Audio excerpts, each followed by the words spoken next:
Tumpukan perhatian anda hari ini di Sinar Pagi Malaysia. Kita nak bercakap berkenaan dengan peningkatan harga barang. Dan untuk pengetahuan anda semua, kami buka talian untuk anda semua hubungi kami di sini untuk mungkin ada sebarang pertanyaan ataupun opinion ataupun cadangan yang ingin dikemukakan bersama dengan kita hari ini di Sinar Pagi Malaysia. Boleh hubungi kami akan papan seketika nanti. Tapi kita perkenalkan tetamu kita terlebih dahulu, Ismail. Ya, kita bersama dengan Tuan Samsudin Muhammad Fauzi yang juga merupakan Yang di-Pertua Persatuan Keselamatan Pengguna Kuala Lumpur. Selamat pagi, Tuan. Apa khabar? Selamat pagi. Kita terus kepada isunya adalah kenaikan harga barang, lebih spesifik kepada harga ayam, ikan juga dilaporkan, sayur-sayuran juga turut terjadi. Jadi perkara berkaitan tentang kenaikan harga barang dan juga bekalan yang kurang ini, di manakah puncanya, Tuan? Kalau pandangan saya, ini adalah isu yang panas sebenarnya sekarang ya. Ramai juga wartawan-wartawan yang menghubungi saya untuk meminta komen. Pandangan saya lah, terdapatnya kelemahan yang sekian lama yang mana kita terlalu berlembut dengan orang tengah. Okey. Macam PM kita dulu pernah mewar-warkan semasa dia di menteri di Kementerian Perdagangan Dalam Negeri dan Koperasi dan Kepenggunaan. Semasa itu KP dan KK, di mana dia juga ada pernah menyatakan bahawa jihad untuk memerangi orang tengah. Okey. Tapi sehingga hari ini orang tengah itu kita masih tidak dapat hapuskan. Okey, kerana beberapa faktor, antaranya terikat dengan perjanjian, iaitu peladang ataupun peternak terikat dengan perjanjian sebagainya, dan juga berlakunya sebenarnya kita nak kata technically dia bukan monopoli, tapi sebenarnya dia nampak gambaran seperti telah dimonopoli oleh setengah-setengah pihak yang mana mereka mengawal harga tersebut. Kartel lah tu. Kartel ni kita tidak ada definisi yang terang apakah golongan yang dimasukkan sebagai kartel. Apakah itu kartel? Kita menamakan mereka kartel. Tapi sebenarnya kalau tanya saya, mereka ni adalah pihak-pihak yang mengambil kesempatan di atas keadaan tertentu sekarang. Okey, mungkin situasi ini sedikit kompleks untuk difahami oleh penonton kita yang berdilus dan tidak tahu situasi semasa kerana mereka bukan pengeluar ayam. Jadi kenapa sebenarnya ada keperluan pihak ketiga ini dalam proses rantaian penjualan ayam ini daripada pengeluar kepada pengguna? Kenapa perlukan orang ketiga? Kenapa tidak pengeluar terus saja menjual ayam mereka terus kepada pengguna? Kalau kita tengok pada peladang mereka menternak ayam. Apabila mereka menternak, mereka tahu menternak ayam lah. Tapi untuk marketkan ayam tu, dia memerlukan satu pihak lain untuk bawa dia ke pasar. Di situlah orang tengah ni mengambil kesempatan. Sebab kita tak nampak ada satu agensi ataupun membantu mereka secara terus-menerus, ataupun kita nampak terangnya membantu mereka untuk membawa produk hasil mereka ni ke pasaran. Sebab tu kadang-kadang bila ada pihak yang pergi berjumpa dengan mereka, mengatakan kami menawarkan perkhidmatan, kami boleh beli semua peternakan you ni dengan menandatangani setengah-setengah kontrak atau sebagainya untuk dibekalkan kepada mereka saja, dan mereka ni lah yang akan menentukan pula harga pasaran. So benda ini yang perlu dikaji semula. Okey. Okey, kita sedia maklum mungkin peniaga berada dalam keadaan tersepit untuk mengekalkan sama ada margin keuntungan dan juga untuk menampung kos bagi mereka mendapatkan daripada harga pembekal ataupun daripada harga pengusaha. Jadi perihal tentang kita melihat satu kenaikan yang tidak dapat dielakkan, perubahan cuaca, krisis Rusia Ukraine dan juga krisis gandum dan sebagainya turut menjadi punca kepada kenaikan. Jadi bagaimana kita boleh melihatkan isu ini bukan saja pada pengguna tetapi juga peniaga-peniaga sama ada di pasar ataupun peniaga-peniaga yang akan menjual secara terus kepada pengguna. Di sini kerajaan perlu mengambil iktibar atas apa yang berlaku sekarang ni. Kita kena kurang bergantung kepada import. Okey, satu masa dulu kita adalah negara pengeluar. Tapi hari ini kalau kita nampak kebanyakan warga-warga Malaysia ramai berhijrah ke kota. So mereka yang bekerja dalam sektor-sektor pertanian dan peladangan makin berkurangan kerana tarikan kota. So apabila situasi ini berlaku, pengeluaran dalam negara adalah terhad berbanding dan kita banyak bergantung pada import. So apabila berlaku sesuatu isu global dan sebagainya, ataupun kenaikan harga barang global ataupun kejatuhan ringgit Malaysia, ini menyebabkan kita boleh melihat kepada peningkatan kepada pembelian membawa masuk barang tersebut. Dan sudah semestinya ini akan memberi kesan kepada peruncitan. Kerana terpaksa menjual harga yang lebih. Tidak mungkin mereka mendapat harga yang mahal dan mereka nak menjual murah. Isu ini yang perlu diselesaikan dahulu dan kerajaan perlu mengkaji untuk menggalakkan semula kita pengeluaran dalaman. Ini adalah lebih penting dan kita baru-baru ni kita ada nampak mana kerajaan mengatakan bahawa akan stop ekspor. Terutamanya ayam kita akan stop, tapi ianya bukan kepada ayam saja, juga kepada barangan lain seperti ikan sebagainya. Kalau kita tengok pada harga ikan hari ini, harga ikan ataupun kita panggil sotong ikan sebagainya, kita boleh nampak ianya menjadi satu makanan kepada mereka yang mampu saja. Okey, begitu melambung harganya. Kenapa ini berlaku sedangkan negara kita ni kita mempunyai perairan lautan yang luas? Okey, tapi kenapa berlaku peningkatan harga ikan yang begitu mendadak? Di mana kawalannya? So ini menyebabkan pengguna tidak ada pilihan, pengguna terpaksa bergantung kepada satu produk makanan, iaitu kalau mereka nak membeli yang lain terhad, sangat terhad. So ini juga kerajaan perlu mengkaji semula. Okey, sekiranya mereka tidak boleh makan ayam, sekurang-kurangnya mereka ada pilihan untuk ke ikan. Tapi harga ikan pun hari ini melambung. Itu yang menjadi tanda tanya.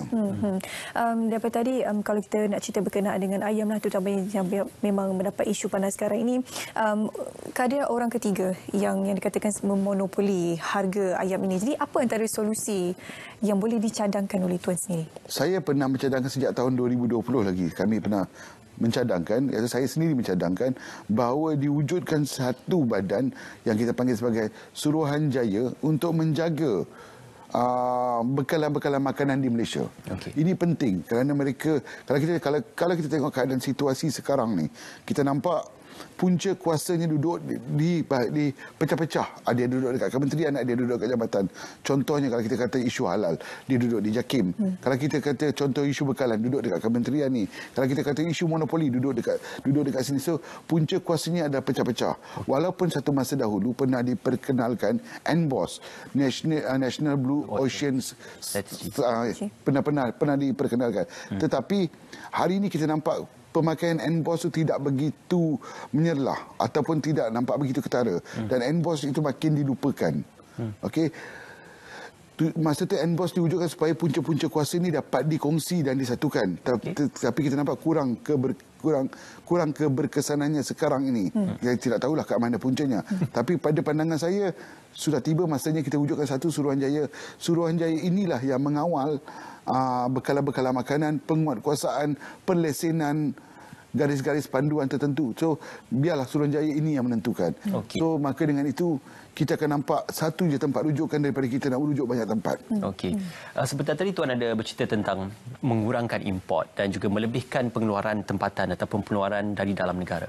Namun begitu, apabila pengumuman AP import dimansuhkan untuk beberapa barangan keperluan makanan, bukan saja kepada 4 jenis keperluan makanan tersebut, ini menimbulkan persoalan. Tidakkah ini akan memberikan persaingan kepada pengeluaran barangan dalam negara? Dan ada juga yang berpandangan dengan AP import yang dimasukkan itu akan lebih menstabilkan harga pasaran dan juga memberi lebih banyak pilihan pada pengguna. Apa pandangan tuan?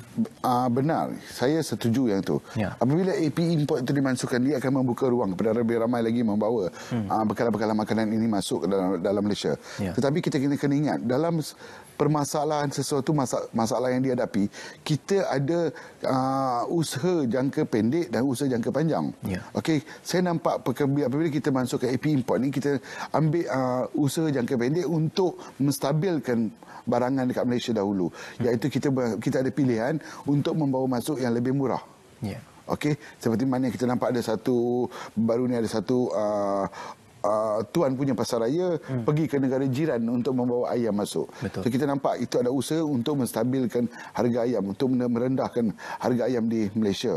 Okey, tapi itu semua adalah langkah-langkah sementara. Untuk langkah jangka panjang, ianya perlu ada satu usaha untuk kita membuat pengeluaran dalam negara, meningkatkan pengeluaran dalam negara. Apabila kita berlakunya peningkatan dalam pengeluaran dalam negara, ini akan membantu ekonomi untuk tujuan ekspor pula selepas itu, apabila dalaman negara sudah mencukupi. Ini penting. Sebab itu saya masih lagi menekankan pentingnya satu badan diwujudkan untuk mengawal selia perkara-perkara ini. Sekiranya tanpa kewujudan suruhanjaya seperti yang disertakan oleh Tuan sebentar tadi, setakat ini pihak kerajaan mengambil inisiatif untuk memberi subsidi untuk mengawal harga ayam. Tapi sampai bila kerajaan ingin menanggung subsidi yang semakin menambah ni untuk menampung keperluan domestik yang memerlukan ayam. Jadi bagaimana pendapat Tuan tentang isu ni bukan isu baru. Okey, semasa kami bernaung di bawah KP dan KK pada masa itu, kita boleh melihat satu masa dahulu, kalau kita ambil pola peningkatan ayam, kita ambil ayam dulu, satu masa dahulu daripada harga kawalannya RM5.50. Ya. Okey, selepas itu harga kawalan tersebut dimansurkan dan dia mula naik RM6.50. Lepas tu setiap kali datang pada musim perayaan, dia dikawal semula. Lepas tu dilepaskan, naik lagi, naik dan berterus naik. Hari ini dia telah pun mencapai kepada harga kawalan RM8.90. Dia tu dah ada pun desakan minta sampai RM12. Okey, sebenarnya bukan minta sampai RM12. Dalam tinjauan saya dekat kedai-kedai, saya dah nampak ada yang jual sekilo sampai RM12 pun ada. RM21 pun ada sekilo. Yes. Sebab apa? Permintaan. Okay, keperluan. So kita nampak kawalan bermusim ini tidak membantu. Okay, tidak membantu. Kerajaan perlu putuskan bahawa ayam itu, contohnya kalau ayam itu adalah makanan rutin rakyat Malaysia ataupun keperluan makanan, ianya perlulah kawalan yang berterusan, tidak pada bermusim sahaja. Okey, subsidi. Memang betul kerajaan mengeluarkan subsidi untuk mengurangkan harga bekalan sebagainya. Tapi betul katanya, sampai bila kita nak bergantung pada subsidi? Sepatutnya kita kena wujudkan persaingan. Persaingan makanan. Sepatutnya kalau contohnya kalau kita asyik tumpu pada ayam, tapi ikan kita tidak lihat pada harga ikan sekarang. Kawal juga harga ikan. Apabila kita nampak harga ikan tu menurun, semestinya sudah ada wujudnya persaingan sihat.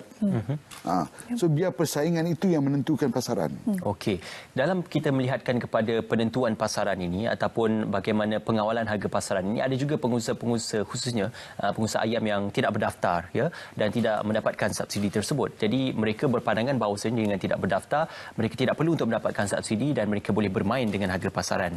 Jadi apakah perihal ini akan menyebabkan satu persaingan yang kompetitif dalam kalangan pembekal dan juga pengusaha-pengusaha ayam, ataupun ia akan menyebabkan kecenderungan untuk menaikkan harga ayam itu sesuka hati?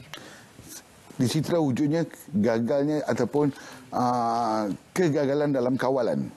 Apabila pengusaha-pengusaha ayam yang tidak berdaftar ataupun yang tidak dilesenkan, mereka kata ini adalah barang saya punya, terpulang kepada saya nak jual berapa. So ini jugalah yang mempengaruhi kepada mereka yang patuh kepada segala peraturan-peraturan yang ada. Okey, so mereka mengatakan saya ikut segalanya, tapi saya akan ikut harga. Tapi yang mereka tidak ada lesen, tapi mereka tak perlu ikut pada harga. So di sini akan berlakunya rasa ketidakpuashatian. Okey, maka dengan itu, sebab itu saya kata pentingnya Suruhanjaya ini untuk mengawal perkara-perkara ini. Kerana Suruhanjaya inilah, Suruhanjaya kami cadangkan inilah yang akan memantau lesen, penguatkuasaan, bekalan, isu monopoli. Okey, isu tekanan harga. Okey, mereka diberikan kuasa, punca kuasa. Punca kuasanya adalah satu. Ini saya percaya akan membantu untuk kerajaan sendiri untuk mengawal semua bekalan makanan di Malaysia. Kita tidak boleh biarkan situasi ini berterusan kerana kita khawatir ianya akan menjadi satu isu yang lebih serius. Dan kalau kita boleh menyentuh juga berkenaan dengan inflasi, kira pasca pandemik COVID-19, kita masuk fasa pandemik, inflasi juga mainkan peranan menentukan harga barangan asas seperti ayam, ikan, sayur dan sebagainya. Jadi kalau tuan boleh kongsikan sikit banyak berkaitannya. Inflasi ini luas. Dia ada banyak kita masukkan sebagai inflasi. Apabila kita sebut sebagai inflasi, perkataan biasa rakyat akan faham inflasi adalah kenaikan harga barang ataupun kemelesetan ekonomi. Sebenarnya inflasi ini adalah disebabkan kuasa membeli akan berkurangan sebenarnya. Kerana dahulunya, contoh yang saya boleh bagi, kalau dahulunya RM10 kita boleh dapat barang sekian-sekian, tapi apabila berlaku peningkatan inflasi ataupun contoh yang mudah saya bagi, dahulunya RM10 kita boleh beli 5 barang. Okey, tetapi dengan RM10 itu sekarang dengan peningkatan harga barang sekarang ni, kita cuma boleh dapat beli 4 barang atau 3 barang. Itulah yang dinamakan inflasi. Okey, kuasa nilai susut, nilai susut mata wang tersebut, bukan mata wang, nilai susut wang perbelanjaan tersebut, iaitu dahulunya kita boleh dapat lebih banyak barang, tetapi sekarang ianya sudah pun berkurangan. Kalau kita tengok inflasi ni ada daripada dia ada ini kita lebih pada ekonomi lah. Dia ada baik, ada yang tidak baik. Tapi kepada pengguna tu agak kurang baik lah. Okey, baik. Sebab kuasa membeli akan menurun. Suara pengguna juga kita nak war-warkan dan juga kita nak dapatkan soalan daripada pengguna juga dan juga penonton kita, Tuan Samsudin. Kita bersama dengan pemanggil kita dari Negeri Sembilan, Tuan Fizari. Hello, Assalamualaikum. Hello, salam. Ya, silakan. Sekarang ni kita lihat, kita sibuk dengan ayam, ikan. Kalau kita lihat sekarang, kita umat Islam sekarang berlumba-lumba untuk melakukan ibadat korban. Kalau saya lihat sekarang harga lembu korban sekarang terlalu tinggi. Tidak ada cara-cara kerajaan boleh mengawal harga lembu yang nak dikorbankan pada tahun ini. Itu saja soalan saya. Terima kasih. Terima kasih Tuan Fizari kerana bersama dengan kami. Tuan. Saya setuju dengan pendapat saudara tadi. Sebenarnya kita tengok yang menyebabkan harga barangan itu naik juga adalah disebabkan oleh rakyat itu sendiri. Okey, apabila datangnya musim perayaan, contohnya kalau kita kata ini pemantauan saya selama 7 tahun di Bazar Ramadan contohnya, kita boleh nampak kebanyakan peniaga-peniaga datang ni bermusim. Tapi apabila mereka datangi bermusim, mereka ni akan menaikkan harga sesuatu kuih-muih. Okey, dan sebab apa nak untung cepat dalam sebulan tu. Okey, dan harga itu akan kekal selepas itu sehinggalah pada bulan depan pula, tahun depan pula. Okey, akan naik lagi. Begitu juga seperti harga daging korban tadi ataupun ternak-ternakan akan dinaikkan apabila datangnya musim perayaan akan naik. Setiap tahun naik. So kadang-kadang tidak munasabah juga. Kadang-kadang sampai satu bahagian tu ada sampai 500, 600. So berapa harga lembu tu tersebut? So siapakah yang mengawal? Itulah yang menyebabkan harga daging juga meningkat. Kerana ianya akan meninggalkan kesan yang berterusan kepada rakyat disebabkan oleh golongan-golongan peniaga bermusim ni. Dan satu lagi juga difahamkan makanan untuk haiwan tersebut meningkat naik, jadi itu juga menjadi antara punca kenapa peningkatan harga ayam umpamanya yang semakin meningkat sekarang ini. Kalau Tuan boleh kongsikan kesan peningkatan harga barangan terhadap peniaga. Dari tadi kita kongsi dari sudut pelanggan, bagaimana untuk kita menjaga sudut kewangan kita untuk membeli makanan yang harganya semakin meningkat naik. Tapi bagaimana untuk peniaga? Adakah ada kesannya untuk mereka? Sudah semestinya peniaga runcit terkesan. Okey, mereka juga ada golongan yang tersepit di tengah-tengah. Okey, mereka terima bekalan pemahal dan mereka nak jual mahal kena datang disebut oleh pihak-pihak berkuasa. Mereka juga adalah terkesan sebenarnya. Okey, kalau sebenarnya daripada pengeluaran tu nak sampai kepada peruncit tu dekat tengah-tengah tu dah ada 3-4 lapisan dah. Semua pihak ni yang mengambil keuntungan. So kajian ni dah lama buat. Tapi kalau boleh, kalau dapat dihapuskan orang tengah ni, insya-Allah kami yakin harga barangan, bekalan, permintaan untuk bahan mentah semua akan menurun. Okey. Tuan Samsudin, di sebalik kita mengeluh tentang kenaikan harga bahan mentah ataupun barangan makanan yang meningkat naik, masih lagi berlaku pembaziran makanan dalam kalangan pengguna dan juga rakyat Malaysia. Kalau dahulu bufet Ramadan dengan harga yang melonjak naik dan juga kini amalan rumah terbuka dan sebagainya tidak salah, tetapi apabila pembaziran makanan itu ia telah pun memberi gambaran yang negatif kepada penganjuran cara seperti itu. Jadi apakah amalan pembaziran makanan itu adalah puncanya kepada berlakunya kurang kesedaran kita kepada isu-isu seperti ini, Tuan? Kita tidak boleh menghukum semua sebab ini adalah kadang-kadang sebenarnya perkara ini adalah lifestyle kepada setengah-setengah orang. Okey, tapi ada juga mungkin mereka berniat untuk sedekah, untuk datang makan ramai-ramai itu untuk niat bersedekah. Okey, tapi yang itu terpulang kepada individu itu sendirilah. Tapi kalau boleh kami nasihatkan kurangkan pembaziran. Kerana makanan yang dibazir dibuang itu mungkin menjadi keperluan untuk orang lain.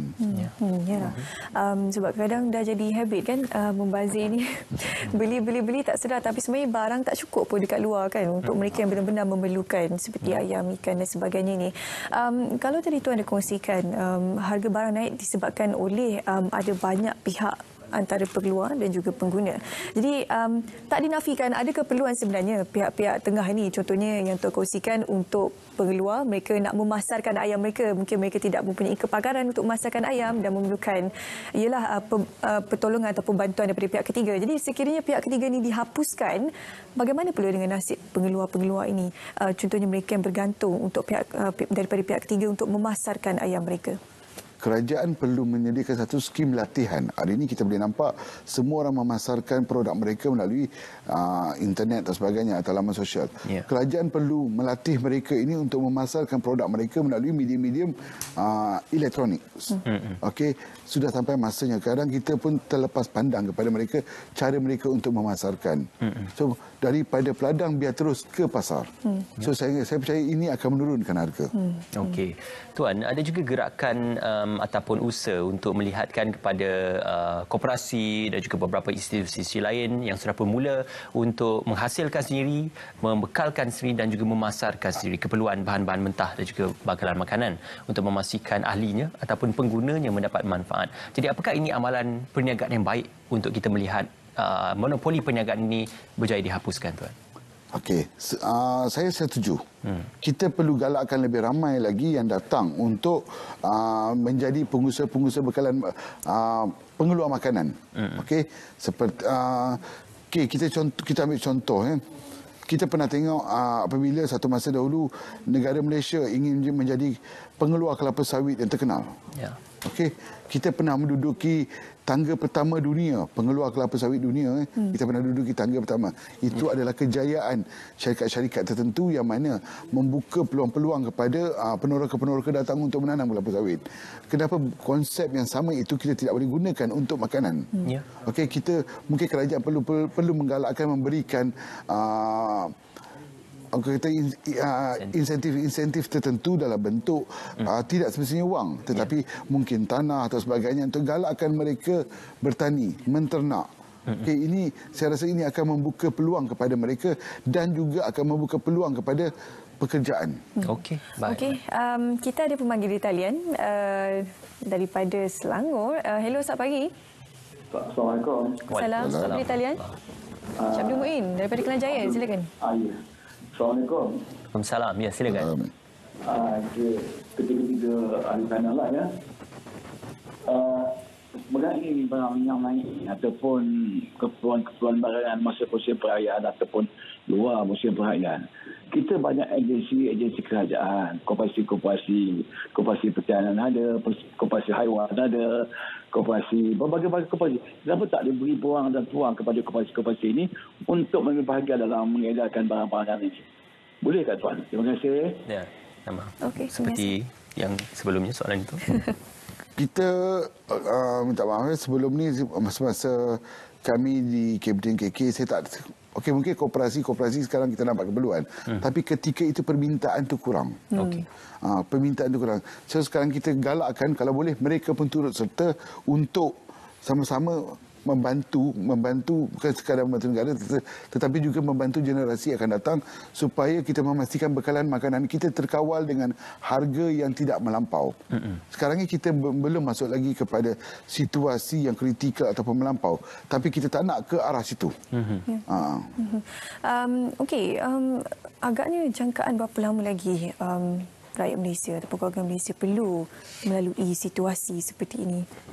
Saya tidak ada jawapan untuk itu. Sebab apa? Sebenarnya kita sudah lama melalui situasi ini. Okey, tapi yang kita harapkan adalah satu titik permulaan untuk menghapuskan ataupun meminimalkan masalah ni. Iaitu jawapan saya tetap sama. Saya bertegas dan pendirian saya tetap sama. Perlu wujud satu Suruhanjaya. Dan Suruhanjaya inilah yang akan menentukan tentang masalah makanan ataupun permintaan makanan di Malaysia, dan Suruhanjaya ini jugalah yang bertanggungjawab untuk mengeluarkan lesen-lesen untuk kepada seperti yang kata tadi saudara pemanggil tadi, bagi peluang kepada koperasi peternak untuk merancakkan pengeluaran makanan ataupun ladang-ladang di Malaysia ini. Okey. Merujukkan kepada dan juga berkorelasi daripada isu Suruhanjaya tersebut. Kita sedia maklum isu pembekalan makanan ini melibatkan banyak kementerian, MAFI, Matrid, KPDN, SCP dan juga beberapa kementerian yang terlibat juga. Jadi apakah kementerian ataupun Suruhanjaya yang dicadangkan ini perlu berperanan sebagai Suruhanjaya rentas kementerian supaya bidang tugas dan juga peranannya itu dapat diselaraskan dan juga dapat menyesuaikan dengan sebarang bentuk keperluan dan juga sumber makanan tersebut? Ya, betul. Kerana kita akan nampak punca kuasanya satu. Okey, dan Suruhanjaya ini juga boleh dianggotai oleh kesemua daripada mereka ini. Ya. Okey, dan punca kuasanya satu. Kalau hari ini kalau kita kata kalau sekiranya kementerian ini nak buat itu, dia kata akan berlaku pertindihan kuasa. Okey, sebab itu kadang-kadang pertuduhan di mahkamah, contohnya kalau berlaku sesuatu pertuduhan di mahkamah, pihak tu boleh mencabar, kata oh ini bukan bawah dia, ini bawah kementerian lain, akan minta untuk dibuang kes sebagainya. Okey, so kita boleh nampak loophole yang wujud di situ. Sebab itu jawapan saya yang tepat, Suruhanjaya ini adalah mewakili kepada semua kementerian-kementerian atau jabatan-jabatan ataupun pihak-pihak yang memegang kuasa-kuasa tertentu dalam memastikan bekalan makanan di Malaysia. Okey. Baik. Okey, dan mungkin juga sedikit pandangan saya kepada peladang-peladang ataupun peternak-peternak ataupun pengeluar contoh sayuran dan sebagainya, sekiranya anda terikat dengan sebarang kontrak, kontrak contohnya terikat dengan kontrak dengan badan-badan ni, atau bukan badan, ataupun syarikat-syarikat tertentu yang kita kata sebagai kartel lah contohnya. Okey, mereka memikirkan mereka tidak boleh keluar. Okey, dan sebab terikatnya dengan kontrak, takut disaman. Okey, saya ingin tekankan di sini, okey, kepada mereka yang menonton Selamat Pagi Malaysia pagi ini, sebenarnya ada cara untuk mereka keluar daripada perjanjian-perjanjian yang mengikat mereka secara tidak adil. Caranya ialah? Okey, rujuk balik pada Akta Kontrak dan baca Seksyen 24. Seksyen 24 tu ada menyatakan di sana, ada satu bahagian dia menyatakan bahawa kontrak itu boleh dibatalkan sekiranya kontrak tersebut membuat undang-undang lain terkilan. Okey, contohnya sekiranya dianya mengikat dia kepada kontrak tersebut, tidak boleh membekalkan kepada lain, kita nampak wujudnya isu monopoli di situ. Okey, dengan itu mereka boleh batalkan. Okey. Baik. Itu yang secara ringkas saya boleh bagilah. Okey. Jadi mungkin sedikit nasihat untuk pengguna pula, bagaimana untuk mereka menjaga kewangan mereka dalam keadaan harga barang yang semakin meningkat naik ini? Pengguna mempunyai kuasa penuh. Okey, sebenarnya saya masih berbalik kepada pengguna. Pengguna boleh menentukan turun naiknya sesuatu harga barang.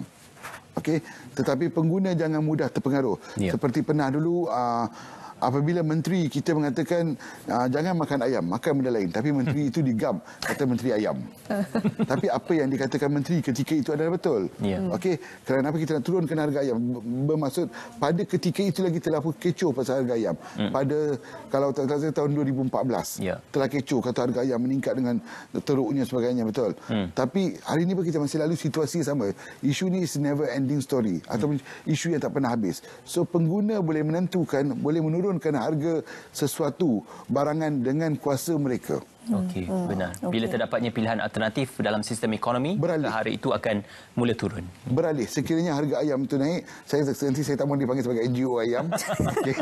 Okey, kalau kita nampak benda itu naik, kita beralih kepada punca makanan lain. InsyaAllah boleh turun. Kerana kuasa tetap di tangan pengguna. Pelbagai cadangan kita raikan bersama untuk kita menangani masalah ini secara bersama. Terima kasih diucapkan kepada Tuan Sri Muhammad Fauzi, yang di-Persatuan Keselamatan Pengguna Kuala Lumpur, kerana bersama dengan kami pada pagi ini. Sama-sama.